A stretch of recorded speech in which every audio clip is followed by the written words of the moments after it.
Afternoon guys, magsimula ako ngayon maglinis doon sa taas. Yung nabakante na yun, tinanggal ko lahat yung mga kagamitan doon kasi ang daming ipis na maliliit, yung sinasabi ng African cockroach. Kaya hindi ko kayang tingnan, ang daming gumagapang. Kaya pupuntahan ko yung area na yun. Pupunasan ko siya ng tubig na may sabon at sundogs. Kasi ang takakadiri. Ayan guys, kukuha ako ng sundogs at saka soap powder. Ilalagay ko doon sa maliit na kaserola para ipunas ko doon sa taas para matanggal lahat yun. Grabe guys. So, ayan guys, oh. Ayan, no? Nalagyan ko ito, tsaka ito para matanggal lahat yun. Ano sa taas. Ayan. Tapos, yan. Aakyat ako. Parang punasan ko yung area na yun. Grabe. Kung na-encounter nyo itong ipis na ito na maliliit at napakarami, grabe, sobra, nakakadiri. Okay, so, ayan. Punas-punas lang tayo, guys. Ayan, oh.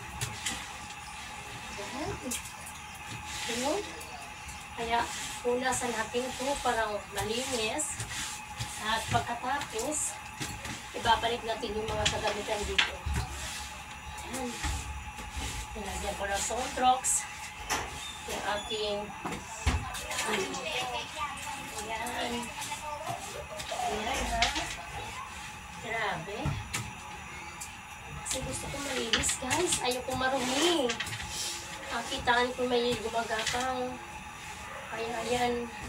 Binigyan ko siya talaga ng panahon. Kahit yung pagod ko, kuyat ko, kahit ako'y galing sa hanap buhay, pagdating sa bahay, binigyan ko talaga siya ng panahon para matanggal yung mga maliliit na ipis dito sa aking bahay.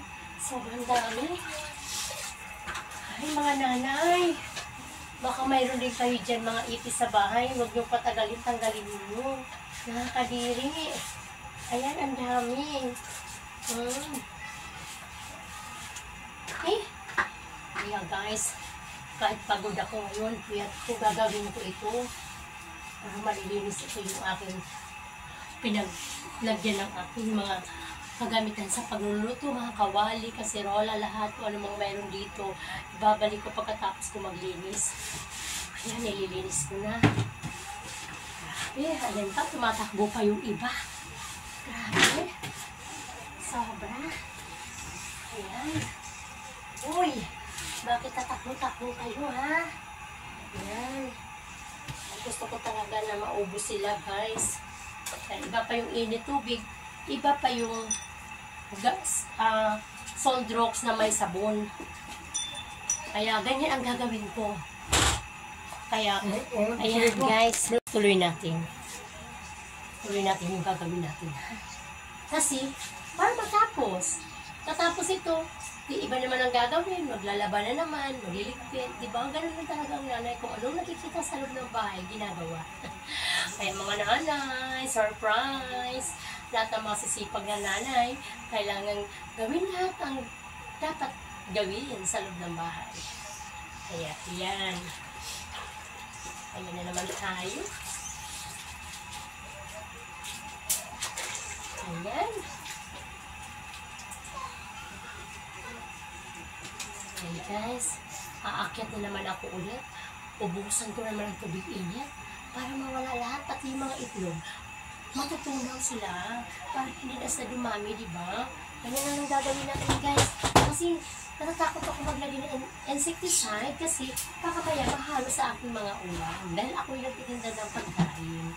Kaya guys, ayan na. Aakyat na naman ako ulit. Aakyat ulit si Ate Beth. Ayan, akit ulit sa Tibet. Ayan, ang tubig init. Ayan. Ayan. Ayan. Sasal.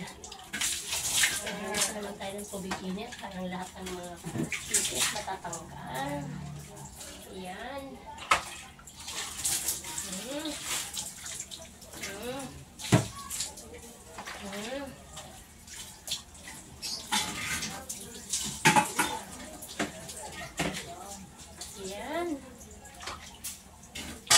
Yan guys ha. Kanyang kurap. Lilinis lang na silip yung kanyang bahay. Pinubusan ko ng tubig na kumukulo. Para lahat na yung mga itlog ng ipis ay mababasag at mamamatay. Yan, bababa na po ako ha. Eps! Yan. Ito na naman tayo sa baba. Kasi, ayusin natin yung baba.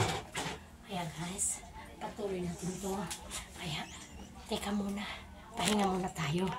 Tapos na ako kanina naglinis, diba? Ito na yung arrangement ko ng aking mga sa taas. At tinanggal ko rin yung kahoy doon sa taas na may yung malapit sa may kasi ang daming ipis nakatira doon eh.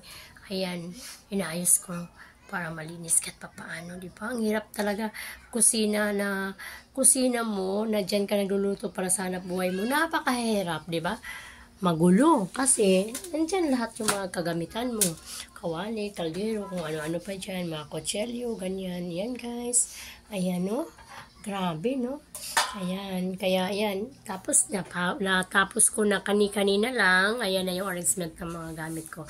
Hindi naman gaano gamihan ng gamit. Kahit papaano naayos din. At natanggal yung mga ipis na maliliit. Hi. Kaya thank you for watching. Please subscribe my YouTube channel, Bibet Kabasa. Paki-share, like, and subscribe. Thank you very much. And good evening.